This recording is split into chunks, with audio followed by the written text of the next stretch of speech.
This report will talk about the main points of Section 2 of John N. Schumacher's The Making of a Nation, Essays on 19th Century Filipino Nationalism, Rizal in the Context of 19th Century Philippines. The development of Filipino nationalism cannot be understood simply by studying Rizal and his nationalist thought. Neither can it be understood without giving him central attention. Hence, Rizal's evolving nationalist thought must be studied within the context of some major economic, political, cultural, and religious developments of the 19th century that influenced Rizal's growth as a nationalist and conditioned the evolution of his thought. The flowering of the nationalist movement would not have been possible if it wasn't for the economic growth the Philippines experienced during the 19th century. Development of an export economy which focused on agricultural products such as rice, sugar, abaca drove this economic growth. Not only the Filipino hacienderos and friar orders benefited from this, but also the inquilinos, or tenants of the friar haciendas. These inquilinos were practically hacienderos in their own right, as they are able to have shared tenants called kasama as farmers and were able to pass on their lands from generation to generation. Due to the rising prosperity, friction between the friars and the inquilinos were eminent as lands grew in value and rent was raised. It became a debate over who should reap the larger parts of the economic boom. Eventually, the inquilinos would challenge the friars not only on the economic arena but also on the political arena. The economic development led to political consequences where modernizing Filipinos saw how the colonial policies of Spain hindered their economic prosperity and progress and even threatened what had already been achieved. The corruption and instability of the Spanish government made it impossible to develop any consistent policy for its colonies. They used the Philippines as a dumping ground of undeserving Spanish bureaucrat job seekers, depriving Filipinos of the positions they had in the bureaucracy. They were unable to provide the basic needs of public works, schools, and peace and order to sustain the economic progress of the Filipinos despite the taxes being paid. Guardia Civil became an oppressive force in the provinces, harassing farmers and using their position for personal profit. Liberal nationalists and even conservative upper-class Filipinos saw no value for maintaining the Spanish colonial regime as it became clearer that reforms in their governance would not be forthcoming. To Rizal, the decision to separate from Spain had been made long since. It was only a matter of when and how the revolution should come. A key factor in the emergence of nationalism in the 19th century was the cultural development consequent on the rapid spread of education beginning in 1860. The spread of higher education among the middle and lower middle class Filipinos who could not afford to go abroad was important in propagating the liberal and progressive ideas written by Rizal or Del Pilar while they were in Europe. The return of the Jesuits was a major influence on the educational developments in the 19th century when they established the first Ateneo University. It was in the secondary schools that the ideas of nationalism were to awake.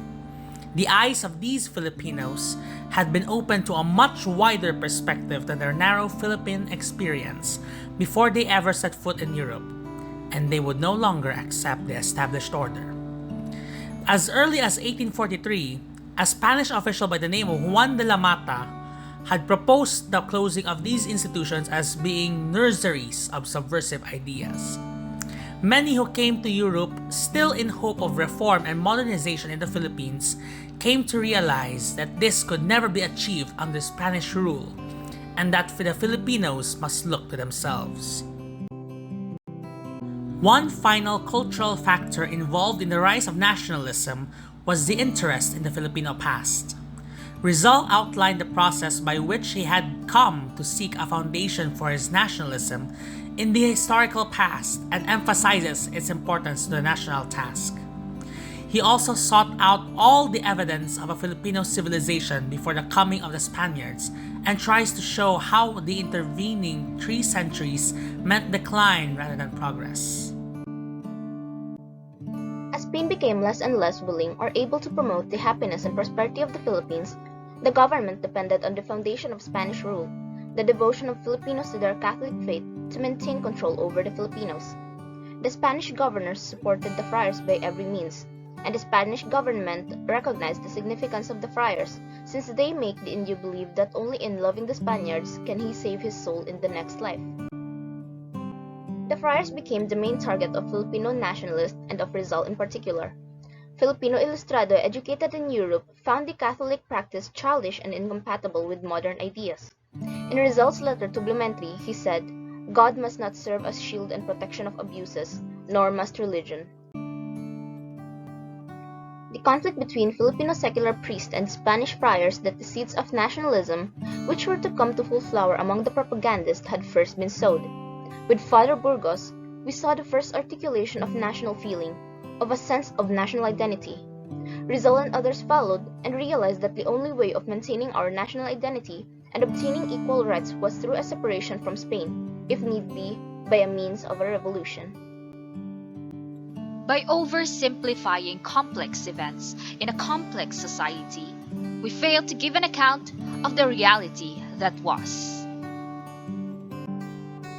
To understand what happened in the 19th century movement culminating in the Revolution, it is necessary to distinguish the several different currents that went into the movement: the reformist, the liberal, the anti-clerical, the modernizing, and the strictly nationalist. The reformists were probably most Filipinos, certainly all thinking ones, and even Spaniards with any interest in the country. They were called reformists as the Spanish colonial regime obviously failed in satisfying the basic needs and desires of the Filipino people. Liberals were almost by definition reformist as well, since the safeguards of personal liberty could only be obtained with major reforms in the existing colonial government. Liberties such as freedom of speech and of press, of association and others, were the aspiration of all the activist Filipinos who participated in the propaganda movement.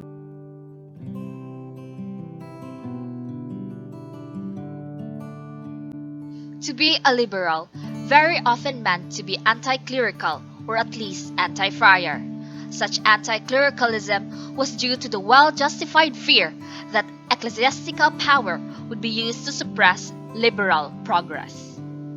The religious order feared liberalism as church property had so often been confiscated in Europe, and the personal rights of ecclesiastics so often violated in the name of the new freedom. Modernization was primarily an economic goal, and many of those who were deeply interested in progressive economic measures sought them for the profit they themselves would derive, not for the country. Many of these men were conservative politically and had no desire to create a new nation. With the emergence of the Philippine Republic, they supported it cautiously, intending to control it. However, when they saw that they could not control it, they had few qualms about accepting positions in the new colonial regime, even while still holding positions in the revolutionary government. The establishment of an American colonial government would make clear who were only the reformists, liberals, anti-clericals, or modernizers, but not those who were truly nationalists. A large number of the masses as a whole stood behind the nationalist struggle. The kalayaan they looked for might not be the same concept as the independencia conceived by Rizal, Bonifacio, and Mabini, but the freedom they longed for was far nearer to the nationalists' idea of independence than were the goals of economic progress, political reforms, and modernization sought by many of the Ilustrados who had supported the propaganda movement, only to shift their loyalties in the hour of crisis. Rizal of course favored reforms in Philippine society, not only by Spaniards, but by the Filipinos themselves. He He opposed the influence of the friars on that same society, for he saw them as an obstacle to freedom and to progress. He was devoted to the modernization of his country, so that, as he put it, she might take her place among the proud nations of Europe. But what he sought above all was that his country should be free, free from tyrants from abroad or at home, a country where there would not be any tyrants because Filipinos would not allow themselves to be slaves. It was the growth of a free people, proud of its past, working for its future, united in a common set of ideals. This was the vision which made him the center of the nationalist movement of his day and the principal inspiration of the revolution. In the Philippines during the 19th century, the return of the Jesuits significantly contributed to the rapid spread of higher education, where discussions about liberal and progressive ideas came into actuality. In the reading, it was emphasized that the Jesuits did not intend to teach nationalism and liberal principles of progress to their students. They only taught them a humanistic education in literature, science, and philosophy, the principles of human dignity and justice, and the equality of all men. These ideals and principles were indeed effective enough to shake the foundations of the colonial regime, to the point where the Spanish officials proposed to close educational institutions since they were regarded as nurseries of subversive ideas. The song in the Icebreaker revolved around how the demonstrations of student activists were criticized by their fellow countrymen, and the activists who were knowledgeable academically and were able or capable of analyzing political situations.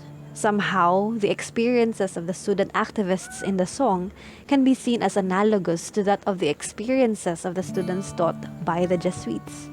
Both, in some way, developed their national consciousness while learning academically and consequently synthesizing and applying what they learned to their society. Another similarity is in how the activists in the song were criticized in their approaches, where the students before were also targeted by Spanish officials. Yet, a disheartening difference is that their fellow countrymen now assume the role of the colonizers. The struggle of the nationalists continues even until today. From the Filipinos versus colonizers of the past, it has gradually transformed into that of Filipinos versus Filipinos. However, the ones at the front line of the nationalist struggle, both in the past and in the present, are still students who were educated in the so-called nurseries of subversive ideas. At the end of the song, despite the struggles, the conflict, the mass mutiny, in the end, where do they end? 7 feet below the ground, buried in some unknown land, a bullet deeply seated in his guts, at the mercy of some random sword's end. Death is inescapable, but we can choose how we come to terms with it. I think Rizal already knew that the moment that he decided to go back to the Philippines and fight for it there, it was only a matter of when his death would arrive. So you, my fellow countryman, how will you live your life despite the consequences?